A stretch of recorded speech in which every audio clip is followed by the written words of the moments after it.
ओम श्री गणेशाय नमः। हर हर महादेव। आज की शिव महापुराण कथा में आप सभी श्रोताओं का एक बार फिर से बहुत बहुत स्वागत है। इससे पहले के सभी अध्याय सुनने के लिए और कमेंट्स करने के लिए आप सबका बहुत बहुत धन्यवाद। आज सुनिए कल से आगे का वृत्तांत। शतरुद्र संहिता में सनत कुमार जी को नंदीश्वर भगवान शिव के अवतारों का वर्णन बता रहे हैं। नंदीश्वर कहते हैं, हे सर्वज्ञ सनत कुमार जी, एक बार रुद्र ने हर्षित होकर श्री ब्रह्मा जी से शंकर जी के चरित्र का प्रेम पूर्वक वर्णन किया था। वह चरित्र सदा परम सुखदायक है, अब तुम उसे श्रवण करो। भगवान का वह चरित्र इस प्रकार है। शिव जी ने कहा था, हे ब्राह्मण, वराह कल्प के 7वें मनवंतर में संपूर्ण लोकों को प्रकाशित करने वाले भगवान कल्पेश्वर, जो तुम्हारे प्रपौत्र हैं, वैवस्वत मनु के पुत्र होंगे। तब उस मनवंतर की चतुर्युगियों के किसी द्वापर युग में मैं लोकों पर अनुग्रह करने और ब्राह्मणों का हित करने के लिए प्रकट होऊंगा। हे ब्राह्मण, युग प्रवृत्ति के अनुसार उस प्रथम चतुर्युगी के प्रथम द्वापर युग में जब प्रभु स्वयं ही व्यास होंगे, तब मैं उस कलयुग के अंत में ब्राह्मणों के हितार्थ शिवा सहित श्वेत नामक महामुनि होकर प्रकट होऊंगा। उस समय हिमालय के रमणीय शिखर छागल नामक पर्वत श्रेष्ठ पर मेरे शिखाधारी 4 शिष्य उत्पन्न होंगे। उनके नाम होंगे श्वेत, श्वेतशिख, श्वेताश्व और श्वेतल लोहित। वे चारों ध्यान योग के आश्रय से मेरे नगर में जाएंगे। वहां वे मुझ अविनाशी को तत्वतः जानकर मेरे भक्त हो जाएंगे तथा जन्म जरा और मृत्यु से रहित होकर पर ब्रह्म की समाधि में लीन रहेंगे। वत्स पितामह, उस समय मनुष्य ध्यान के अलावा दान धर्म आदि कर्म हेतु के साधनों द्वारा मेरा दर्शन नहीं प्राप्त कर पाएंगे। दूसरे द्वापर में प्रजापति सत्य व्यास होंगे। उस समय मैं कलयुग में सुतार नाम से उत्पन्न होऊंगा। वहां भी मेरे दुंदुभी, शतरूप, ऋषिक तथा केतुमान नामक 4 वेदवादी द्विज शिष्य होंगे। वे चारों ध्यान योग के बल से मेरे नगर को जाएंगे और मुझ अविनाशी को तत्वतः जानकर मुक्त हो जाएंगे।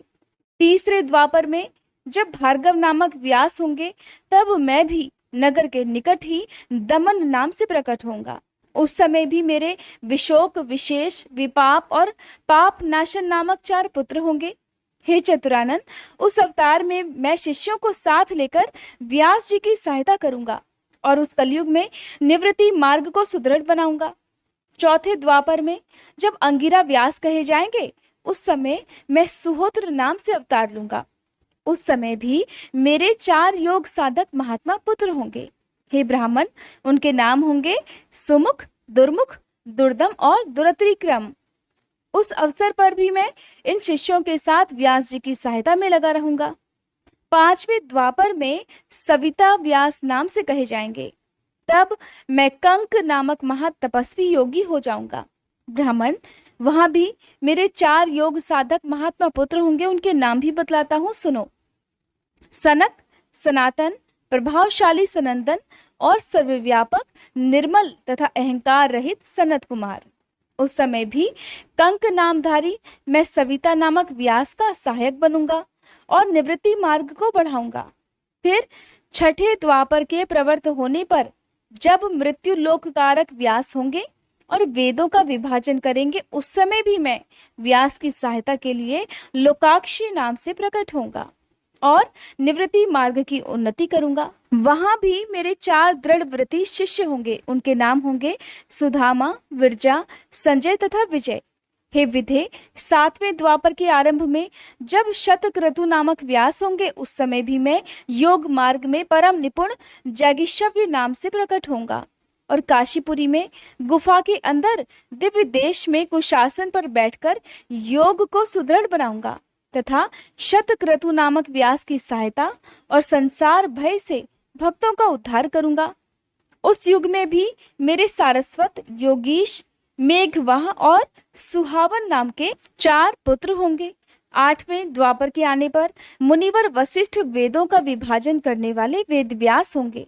हे योगी वित्तम, उस युग में भी मैं दधिवाहन नाम से अवतार लूंगा और व्यास जी की सहायता करूंगा। उस समय कपिल, आसुरी, पंचशिख और शाल्वल नामक मेरे 4 योगी पुत्र उत्पन्न होंगे, जो मेरे ही समान होंगे। हे ब्राह्मण, नवी चतुर्युगी के द्वापर युग में मुनिश्रेष्ठ सारस्वत व्यास नाम से प्रसिद्ध होंगे। उन व्यास जी के निवृत्ति मार्ग की वृद्धि करने के लिए ध्यान करने पर मैं ऋषभ नाम से अवतार लूंगा। उस समय पराशर, गर्ग, भार्गव तथा गिरीश नाम के 4 महायोगी मेरे शिष्य होंगे। प्रजापते, उनके सहयोग से मैं योग मार्ग को सुदृढ़ बनाऊंगा। हे सन्मुने, इस प्रकार मैं व्यास का सहायक बनूंगा। ब्राह्मण उसी रूप से मैं बहुत से दुखी भक्तों पर दया करके उनका भवसागर से उद्धार भी करूंगा। मेरा वह ऋषभ नामक अवतार योग मार्ग का प्रवर्तक, सारस्वत व्यास के मन को संतोष देने वाला और नाना प्रकार से रक्षा करने वाला होगा। उस अवतार में मैं भद्रायु नामक राजकुमार को, जो विषदोष से मर जाने के कारण पिता द्वारा त्याग दिया जाएगा, जीवन प्रदान करूंगा। फिर उस राजपुत्र की आयु के 16वें वर्ष में ऋषभ ऋषि, जो मेरे ही अंश है, उसके घर पधारेंगे। हे प्रजापते, उस राजकुमार द्वारा पूजित होने पर वे सद्रूपधारी कपालु मुनि उसे राजधर्म का उपदेश करेंगे।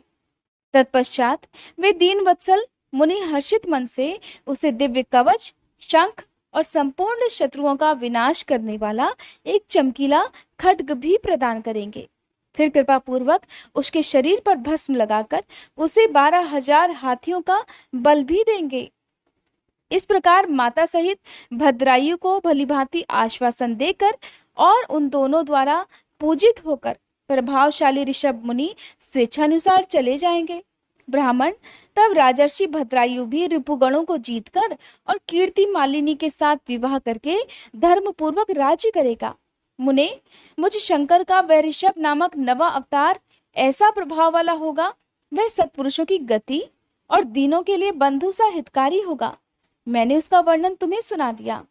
ये ऋषभ चरित्र परम पावन, महान तथा स्वर्ग, यश और आयु को देने वाला है, इसलिए इसे प्रयत्न पूर्वक सुनना और सुनाना चाहिए।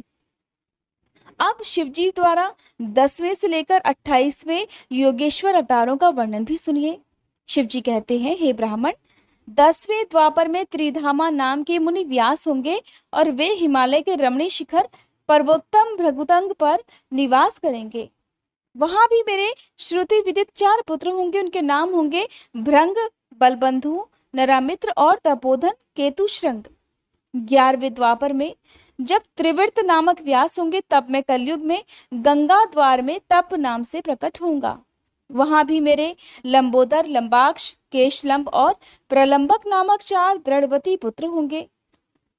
उत्तम व्रत का पालन करने वाले हे मुनियों, इस प्रकार परमात्मा शिव ने वैवस्वत मंत्र के सभी चतुर्युगियों के योगेश्वर अवतारों का सम्यक रूप से वर्णन किया था। हे विभो, 28 व्यास क्रमशः एक एक करके प्रत्येक द्वापर में होंगे और योगेश्वरावतार प्रत्येक कलयुग के प्रारंभ में। प्रत्येक योगेश्वरावतार के साथ उनके 4 अविनाशी शिष्य भी होंगे, जो महान शिव भक्त और योग मार्ग की वृद्धि करने वाले होंगे। अब आप नंदीश्वर अवतार का वर्णन भी सुनिए। सनत कुमार जी ने पूछा, हे प्रभु, आप महादेव के अंश से उत्पन्न होकर पीछे शिव जी को कैसे प्राप्त हुए? वह सारा वृत्तांत मैं सुनना चाहता हूँ, कृपया उसे वर्णन करने की कृपा करें। तो नंदीश्वर कहने लगे, हे सर्वज्ञ सनत कुमार जी, मैं जिस प्रकार महादेव के अंश से जन्म लेकर शिव जी को प्राप्त हुआ, उस प्रसंग का वर्णन भी करता हूँ, तुम सावधानी पूर्वक श्रवण करो। शिलाद नामक एक धर्मात्मा मुनि थे। पितरों के आदेश से उन्होंने अयोनिज सुव्रत मृत्युहीन पुत्र की प्राप्ति के लिए तपस्या करके देवेश्वर इंद्र को प्रसन्न किया, परंतु देवराज इंद्र ने ऐसा पुत्र प्रदान करने में अपने आप को असमर्थ बताकर सर्वेश्वर महाशक्ति संपन्न महादेव की आराधना करने का उपदेश दिया। तब शिलाद भगवान महादेव को प्रसन्न करने के लिए तपस्या करने लगे। उनके तप से प्रसन्न होकर महादेव वहां पधारे और महासमाधि में लीन शिलाद को थपथपाकर जगाया। तब शिलाद ने शिव जी की स्तुति की और भगवान शिव के उन्हें वर देने को प्रस्तुत होने पर उनसे कहा, हे प्रभु, मैं आपके ही समान मृत्युहीन अयोनिज पुत्र चाहता हूँ। तब शिव जी प्रसन्न होकर मुनि से कहने लगे, हे तपोधन विप्र, पूर्व काल में ब्रह्मा जी ने, मुनियों ने तथा बड़े बड़े देवताओं ने मेरे अवतार धारण करने के लिए तपस्या द्वारा मेरी आराधना की थी। इसलिए हे मुने, यद्यपि मैं संसार का पिता हूँ, फिर भी तुम मेरे पिता बनोगे और मैं तुम्हारा अयोनिज पुत्र होऊंगा और मेरा नाम नंदी होगा। नंदीश्वर कहते हैं, हे मुने, ऐसा कहकर कृपालु शंकर ने अपने चरणों में प्रणिपत करके सामने खड़े हुए शिलाद मुनि की ओर कृपा दृष्टि से देखा और उन्हें ऐसा आदेश देकर वे तुरंत ही उमा सहित वहीं अंतर्ध्यान हो गए। महादेव जी के चले जाने के बाद महामुनि शिलाद ने अपने आश्रम में आकर ऋषियों से वह सारा वृतांत कह सुनाया। कुछ समय बीत जाने के बाद जब यज्ञ वेताओं में श्रेष्ठ मेरे पिताजी यज्ञ करने के लिए यज्ञ क्षेत्र को जोत रहे थे, उसी समय मैं शंभु जी की आज्ञा से यज्ञ के पहले ही उनके शरीर से उत्पन्न हो गया। उस समय मेरे शरीर की प्रभा युगांत कालीन अग्नि के समान थी। तब सारी दिशाओं में प्रसन्नता छा गई और शिलाद मुनि की भी बड़ी प्रशंसा हुई। उधर शिलाद ने भी जब मुझ बालक को प्रलयकालीन सूर्य और अग्नि के समान प्रभाशाली, त्रिनेत्र, चतुर्भुज, प्रकाशमान, जटा मुकुटधारी, त्रिशूल आदि आयुधों से युक्त सर्वथा रुद्र रूप में देखा, तब वे महान आनंद में निमग्न हो गए और मुझ प्रणम्य को नमस्कार करते हुए कहने लगे। मुनि शिलाद बोले, हे सुरेश्वर, क्योंकि तुमने नंदी नाम से प्रकट होकर मुझे आनंदित किया है, इसलिए मैं तुम आनंदमय जगदीश्वर को नमस्कार करता हूँ। नंदीश्वर कहते हैं, हे मुने, फिर जैसे निर्धन को धन प्राप्त हो जाने से प्रसन्नता होती है, ठीक उसी प्रकार मेरी प्राप्ति से हर्षित होकर मेरे पिताजी ने महेश्वर की भली भांति वंदना की और फिर मुझे लेकर वे शीघ्र ही अपनी पर्णशाला अर्थात कुटिया को चल दिए। महामुने, जब मैं शिलाद मुनि की कुटिया में पहुंच गया, तब मैंने अपने उस रूप का परित्याग करके मनुष्य रूप को धारण कर लिया। फिर शालंकायन नंदन पुत्र वत्सल शिलाद ने मेरे जात कर्म आदि सभी संस्कार संपन्न किए। फिर 5वें वर्ष में पिताजी ने मुझे सांगोपांग संपूर्ण वेदों का और अन्यान्य शास्त्रों का भी अध्ययन कराया। 7वां वर्ष पूरा होने पर भगवान शिव की आज्ञा से मित्र और वरुण नाम के मुनि मुझे देखने के लिए पिताजी के आश्रम पर पधारे। शिलाद मुनि ने उनकी पूरी आवभगत की। जब वे दोनों महात्मा मुनिवर आनंद पूर्वक आसन पर विराजमान हुए, तब मेरी ओर बारंबार निहार कर बोले, तात शिलाद, यद्यपि तुम्हारा पुत्र नंदी संपूर्ण शास्त्रों के अर्थों का परागामी विद्वान है, फिर भी इसकी आयु तो बहुत थोड़ी है और हमने बहुत तरह से विचार करके भी देख लिया, परंतु इसकी आयु 1 वर्ष से ज्यादा नहीं दिखती। उन विप्रवरों के ऐसा कहने पर पुत्र वत्सल शिलाद नंदी को छाती से लिपटाकर दुख से व्याकुल होकर फूट फूट कर रोने लगे। तब पिता और पितामह को मृतक की भांति भूमि पर पड़ा हुआ देख नंदी शिवजी के चरण कमलों का स्मरण करके प्रसन्नता पूर्वक पूछने लगा, पिताजी, आपको कौन सा दुख आ पड़ा है जिसके कारण आपका शरीर कांप रहा है और आप रो रहे हैं? आपको ये दुख कहाँ से प्राप्त हुआ है? मैं इसे ठीक ठीक जानना चाहता हूँ। तब शिलाद मुनि ने कहा, बेटा, तुम्हारी अल्पायु के दुख से मैं अत्यंत दुखी हो रहा हूँ। तुम ही बताओ, मेरे इस कष्ट को भला कौन दूर कर सकता है, ताकि मैं उसकी शरण जाकर ग्रहण करूं? तो पुत्र बोला, पिताजी, मैं आपके सामने शपथ लेता हूँ और ये बिल्कुल सत्य बात मैं कह रहा हूँ कि चाहे देवता, दानव, यम, काल तथा अन्य प्राणी ये सब के सब मिलकर मुझे मारना चाहे तो भी मेरी बाल्यकाल में मृत्यु नहीं होगी, इसलिए आप दुखी मत होइए। तो पिता ने पूछा, मेरे प्यारे लाल, तुमने भला ऐसा कौन सा तप किया है, या तुम्हें ऐसा कौन सा ज्ञान, योग या ऐश्वर्य प्राप्त है जिसके बल पर तुम इस दारुण दुख को नष्ट कर दोगे? तो पुत्र नंदी ने कहा, तात, मैं ना तो तपस्या से मृत्यु को हटाऊंगा और ना ही विद्या से। मैं महादेव जी के भजन से मृत्यु को जीत लूंगा, इसके अलावा अन्य कोई उपाय नहीं है।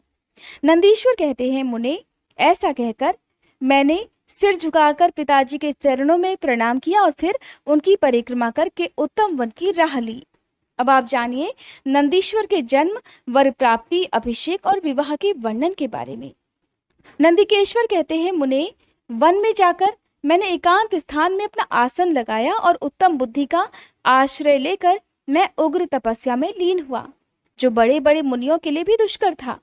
उस समय मैं नदी के पावन उत्तम तट पर सुदृढ़ रूप से ध्यान लगाकर बैठ गया और एकाग्र तथा समाहित मन से अपने हृदय कमल के मध्य भाग में तीन नेत्र 10 भुजा तथा 5 मुख वाले शांति स्वरूप देवाधिदेव सदाशिव का ध्यान करके रुद्र मंत्र का जप करने लगा। तब उस जप में मुझे तल्लीन देखकर चंद्रार्ध भूषण परमेश्वर महादेव प्रसन्न हो गए और उमा सहित वहां पर पधारकर प्रेम पूर्वक मुझसे बोले, हे शिलाद नंदन, तुमने बड़ा उत्तम तप किया है। तुम्हारी इस तपस्या से संतुष्ट होकर मैं तुम्हें वर देने के लिए आया हूँ। तुम्हारे मन में जो भी अभीष्ट हो वह मांग लो। महादेव जी के ऐसा कहने पर मैं सिर के बल उनके चरणों में लौट गया और फिर बुढ़ापा तथा शोक का विनाश करने वाले परमेशान की स्तुति करने लगा। तब परम कष्टहारी वृषभध्वज परमेश्वर शंभु ने मुझ परम भक्ति संपन्न नंदी को, जिसके नेत्रों में आंसू छलक आए थे और जो सिर के बल चरणों में पड़ा हुआ था, अपने दोनों हाथों से पकड़कर उठा लिया और शरीर पर हाथ फेरने लगे। फिर वे जगदीश्वर गणाध्यक्षों तथा हिमाचल कुमारी पार्वती देवी की ओर दृष्टिपात करके मुझे कृपा दृष्टि से देखते हुए ऐसे कहने लगे, वत्स नंदी, उन दोनों विप्रों को तो मैंने ही भेजा था। महाप्राग, तुम्हें मृत्यु का भय कहाँ? तुम तो मेरे ही समान हो, इसमें तनिक भी संशय नहीं है। तुम अमर, अजर, दुख रहित, अव्यय और अक्षय होकर सदा गणनायक बने रहोगे और पिता तथा सुहृद वर्ग सहित मेरे प्रियजन भी रहोगे। तुम में तो मेरे ही समान बल होगा नंदी। तुम नित्य मेरे पार्श्व भाग में स्थित रहोगे। तुम पर निरंतर मेरा प्रेम बना रहेगा। मेरी कृपा से जन्म, जरा और मृत्यु तुम पर अपना प्रभाव नहीं डाल सकेंगे। नंदीश्वर कहते हैं, मुने, ऐसा कहकर कृपा सागर शंभु ने कमलों की बनी हुई अपनी शिरोमाला को उतारकर तुरंत ही मेरे गले में डाल दिया। हे विप्रवर, उस शुभ माला के गले में पड़ते ही मैं 3 नेत्र और 10 भुजाओं से संपन्न हो गया तथा द्वितीय शंकर सा प्रतीत होने लगा। फिर परमेश्वर शिव ने मेरा हाथ पकड़ पूछा, बताओ अब तुम्हें कौन सा उत्तम वर दूं? फिर उन वृषभध्वज ने अपनी जटा में स्थित हार के समान निर्मल जल को हाथ में लेकर तुम नदी हो जाओ, ऐसा कहकर छोड़ दिया। तब वह जल उत्तम ढंग से बहने वाली स्वच्छ जल से परिपूर्ण महान वेगशालिनी दिव्य रूपा 5 सुंदर नदियों के रूप में प्रवर्तित हो गया। उनके नाम है जटोदका, त्रिस्तोत्रा, वृषध्वनि, स्वर्णोदका और जम्बू नदी। मुने, ये पंचनद शिवजी के पृष्ठभाग की तरह परम शुभ मानी जाती है। महेश्वर के निकट इनका नाम लेने से यह परम पावन हो जाता है। जो मनुष्य पंचनद पर जाकर स्नान और जप करके परमेश्वर शिव का पूजन करता है, वह शिवायुज को प्राप्त हो जाता है, इसमें कोई संशय नहीं। फिर शंभू जी ने उमा से कहा, हे देवी, मैं नंदी का अभिषेक करके इसे ही गणाध्यक्ष बनाना चाहता हूँ। इस विषय में तुम्हारी क्या राय है? तब देवी उमा बोली, देवेश, आप नंदी को गणाध्यक्ष पद प्रदान कर सकते हैं, क्योंकि हे परमेश्वर, यह शिलाद नंदन मेरे लिए पुत्र की तरह है, इसलिए हे नाथ, ये मुझे बहुत ही प्यारा है। फिर भक्त वत्सल भगवान शंकर ने अपने अतुल बलशाली गणों को बुलाकर उनसे कहा, गणनायकों, तुम सब लोग मेरी एक आज्ञा का पालन करो। ये मेरा प्रिय पुत्र नंदीश्वर सभी गणनायकों का अध्यक्ष और गणों का नेता है, इसलिए तुम सब लोग मिलकर इसका और मेरे गणों के अधिपति पद पर प्रेम पूर्वक अभिषेक करो। आज से यह नंदीश्वर तुम लोगों का स्वामी होगा।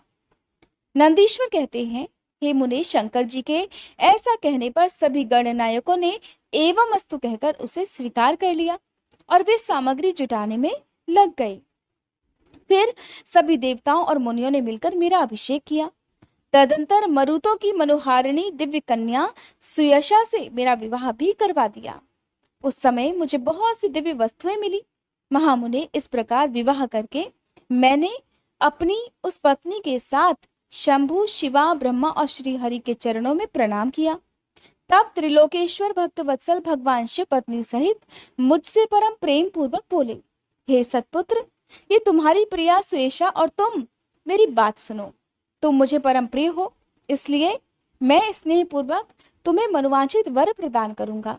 गणेश्वर नंदीश, देवी पार्वती सहित मैं तुम पर सदा संतुष्ट हूँ, इसलिए हे वत्स, तुम मेरा उत्तम वचन भी सुनो।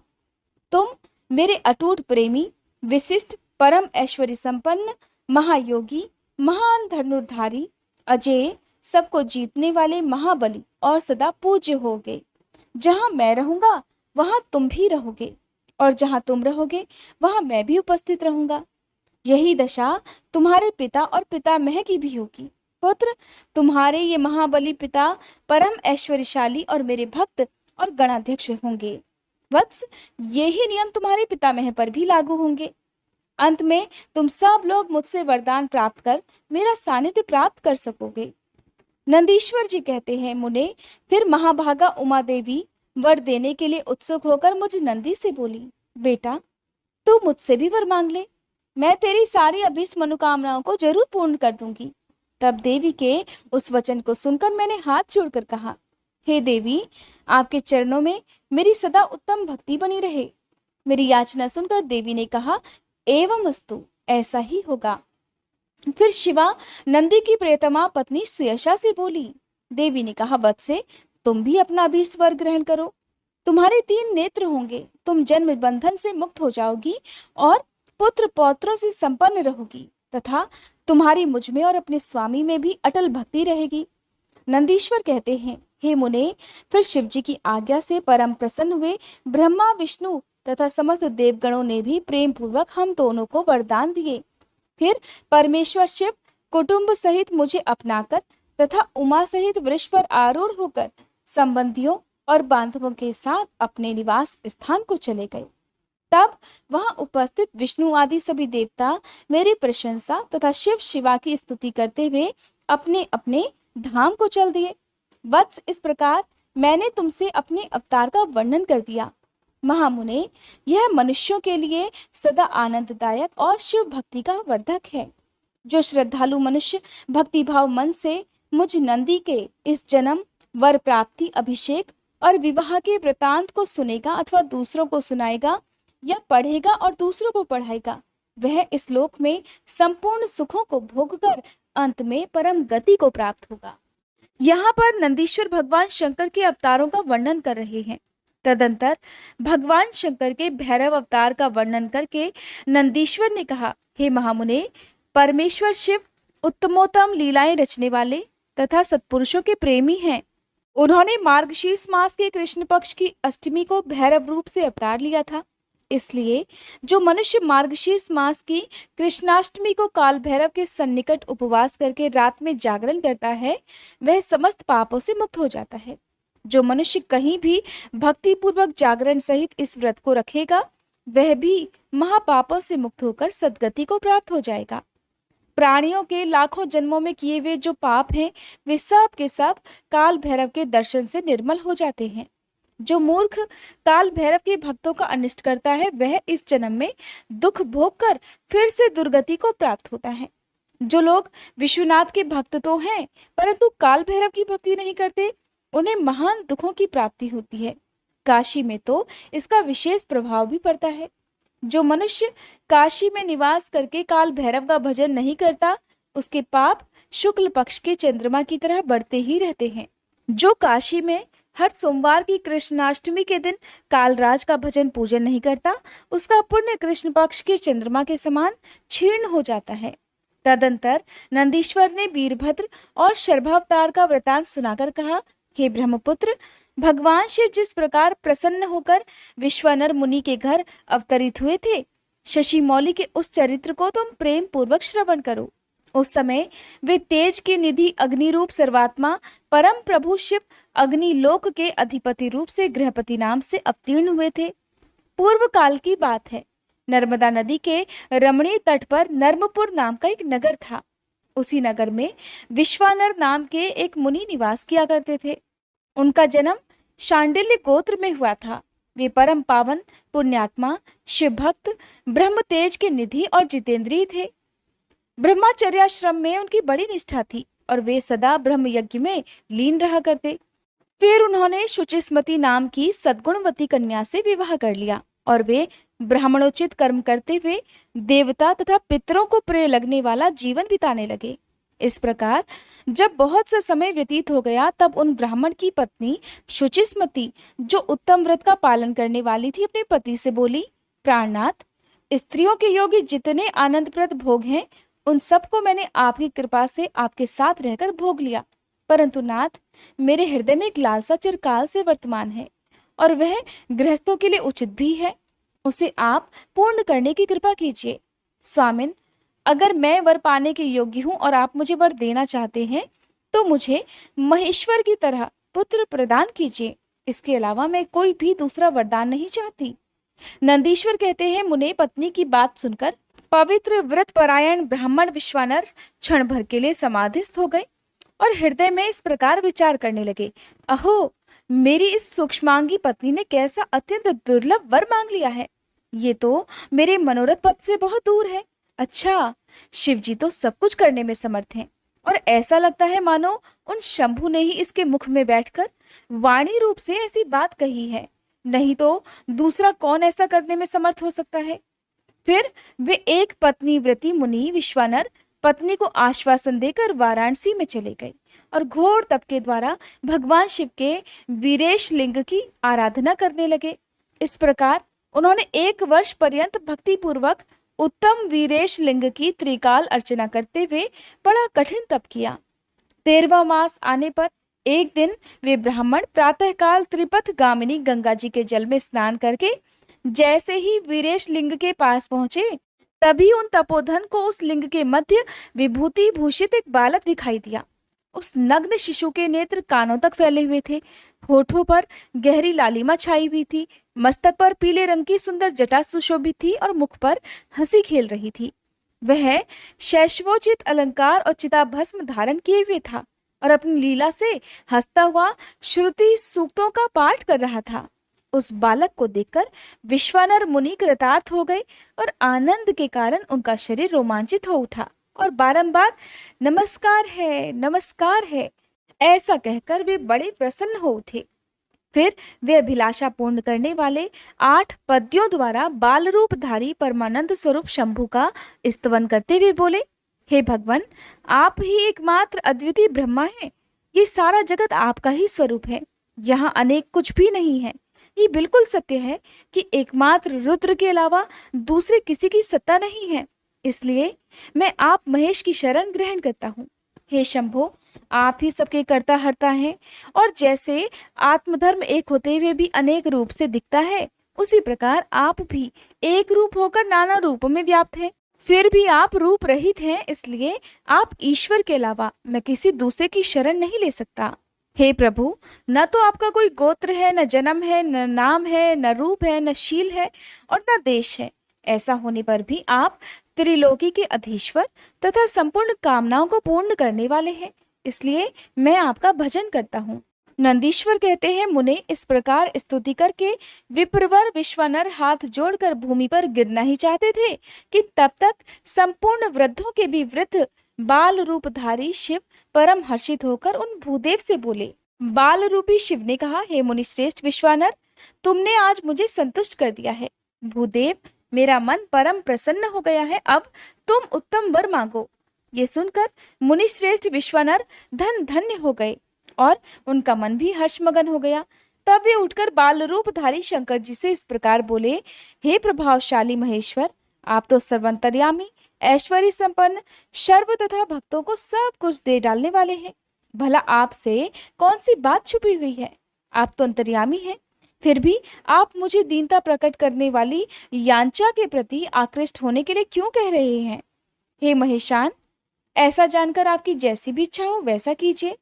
नंदीश्वर कहते हैं, मुने पवित्र व्रत में तत्पर विश्वानर के उस वचन को सुनकर पावन शिशु रूपधारी महादेव हंसकर शुचि से बोले, हे शुचे, तुमने अपने हृदय में अपनी पत्नी शुचिस्मति के प्रति जो अभिलाषा कर रखी है वह निस्संदेह थोड़े ही समय में पूर्ण हो जाएगी।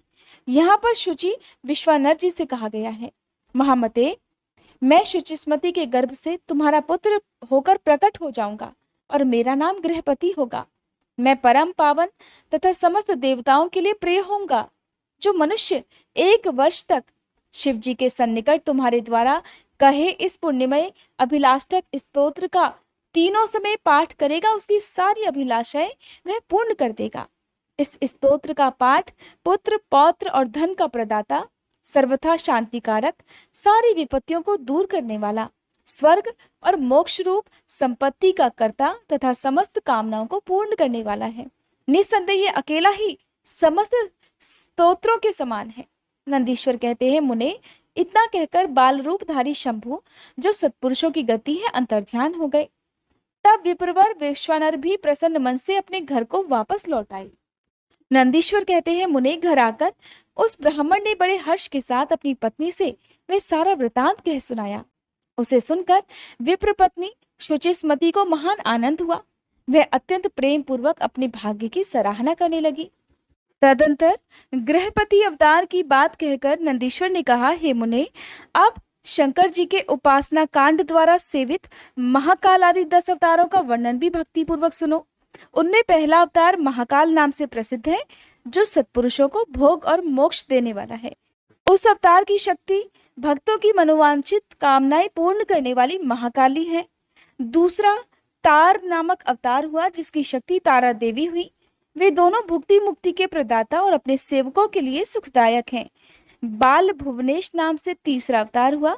उसमें बाला भुवनेशी शिवा शक्ति हुई, जो सज्जनों को सुख देने वाली है।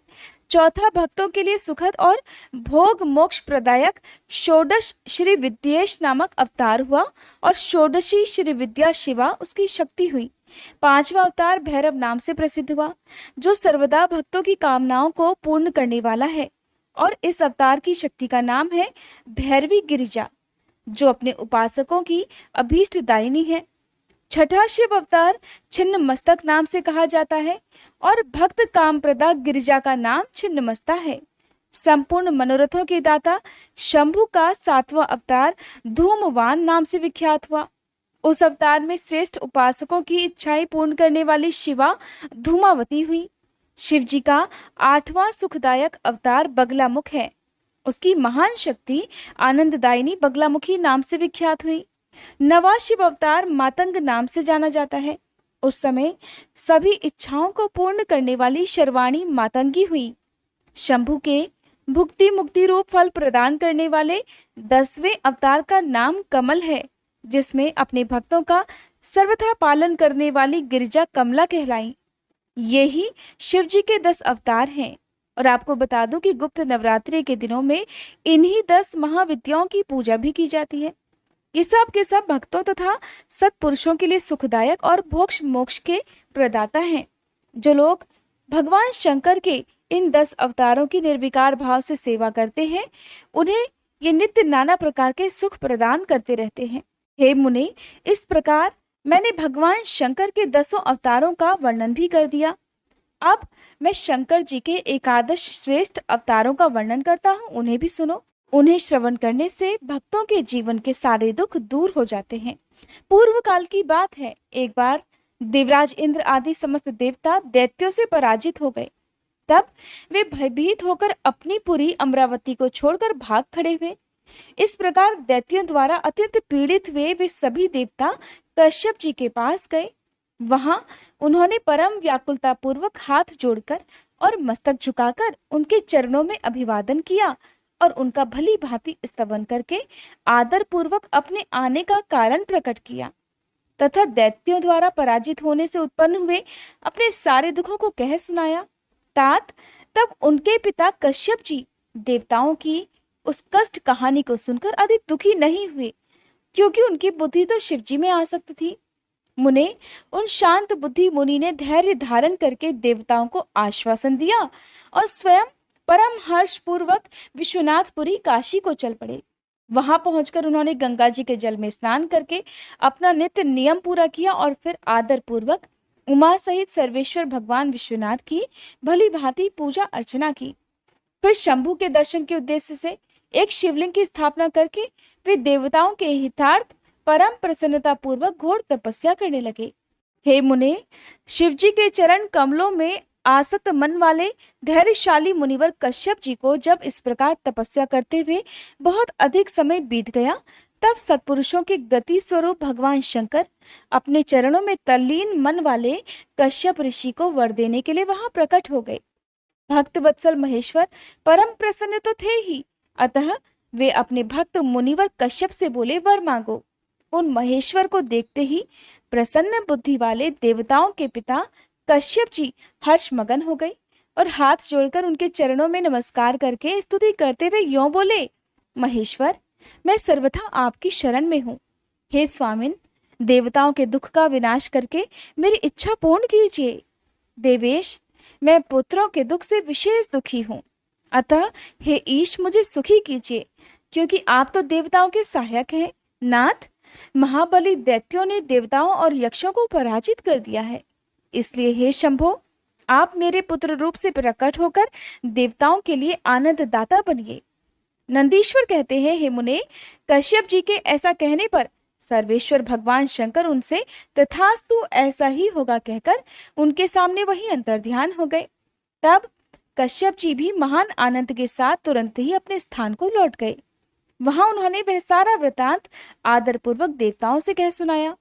फिर भगवान शंकर अपना वचन सत्य करने के लिए कश्यप द्वारा सुरभि के पेट से 11 रूप धारण करके प्रकट हुए। उस समय महान उत्सव मनाया गया, सारा जगत शिवमय हो गया। कश्यप मुनि के साथ साथ सभी देवता हर्ष विभोर हो गए और उनके नाम रखे गए कपाली, पिंगल, भीम, विरूपाक्ष, विलोहित, शास्ता, अजपाद, अहिर्बुद्धन्य, शंभु, चंड तथा भव। ये 11 रुद्र सुरभि के पुत्र कहलाते हैं।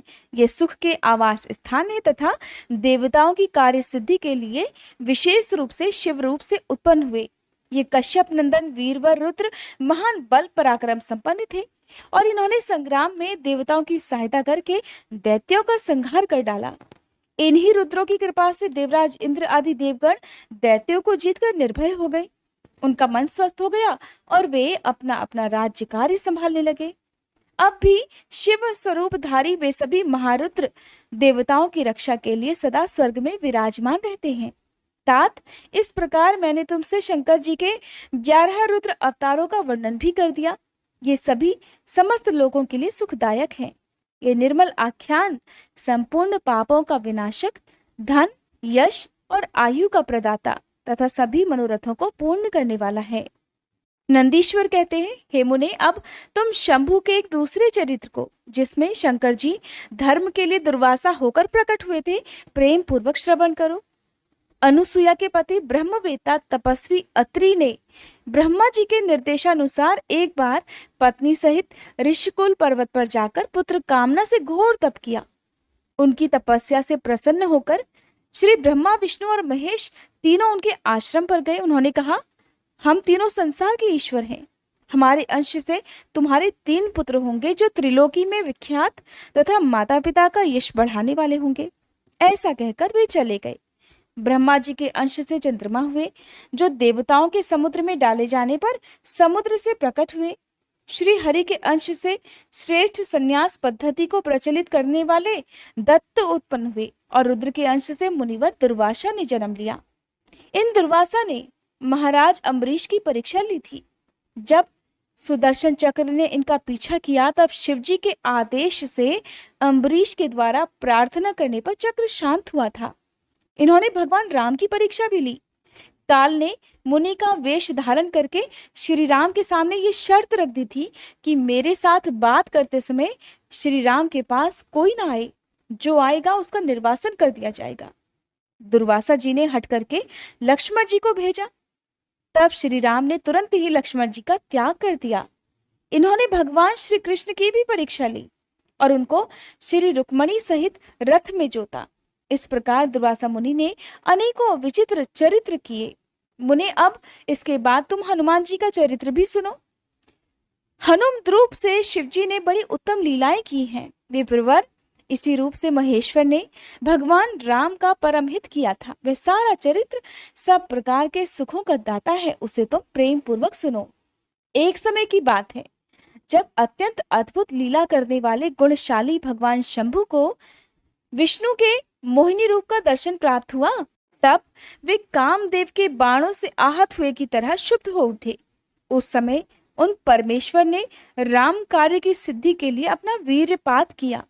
तब सप्तऋषियों ने उस वीर्य को पत्र पुटक में स्थापित कर लिया, क्योंकि शिवजी ने ही राम कार्य के लिए आदरपूर्वक उनके मन में प्रेरणा की थी।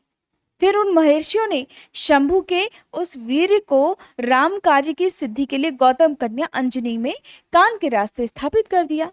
तब समय आने पर उस गर्भ से शंभु महान बल पराक्रम संपन्न वानर शरीर धारण करके उत्पन्न हुए। उनका नाम हनुमान रखा गया। महाबली कपीश्वर हनुमान जब शिशु ही थे, उसी समय उदय होते हुए सूर्य बिंब को छोटा सा फल समझकर तुरंत ही निकल गए। जब देवताओं ने उनकी प्रार्थना की, तब उन्होंने उसे महाबली सूर्य जानकर उगल भी दिया। तब देवर्षियों ने उन्हें शिव जी का अवतार माना और बहुत सारा वरदान भी दिया। तदंतर हनुमान जी अत्यंत हर्षित होकर अपनी माता के पास गए और उन्होंने ये सारा वृतांत आदर पूर्वक कह सुनाया। फिर माता की आज्ञा से धीर वीर कपि हनुमान ने नित्य सूर्य के निकट जाकर उनसे अनायास ही सारी विद्याएं सीख ली। फिर रुद्र के अंशभूत कपि श्रेष्ठ हनुमान सूर्य की आज्ञा से सूर्यांश से उत्पन्न हुए सुग्रीव के पास चले गए। इसके लिए उन्हें अपनी माता से भी आज्ञा मिल चुकी थी। फिर नंदीश्वर ने भगवान राम का समस्त चरित्र संक्षेप से वर्णन करके कहा, हे मुने, इस प्रकार कपि श्रेष्ठ हनुमान ने सभी तरह से भगवान श्री राम का कार्य भी पूरा किया, तरह तरह की लीलाएं की, असुरों का मान मर्दन किया, भूतल पर राम भक्ति की स्थापना की और खुद भक्ताग्रण्य होकर राम सीता को सुख भी प्रदान किया। वे रुद्रावतार ऐश्वर्यशाली हनुमान लक्ष्मण जी के प्राणदाता, सभी देवताओं की गर्वहारी और भक्तों का उद्धार करने वाले हैं।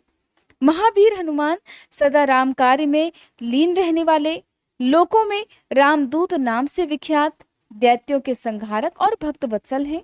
हे तात, इस प्रकार मैंने हनुमान जी का श्रेष्ठ चरित्र, जो धन, कीर्ति और आयु को बढ़ाने वाला तथा सभी इच्छाओं को पूर्ण करने वाला है, तुमसे वर्णन कर दिया।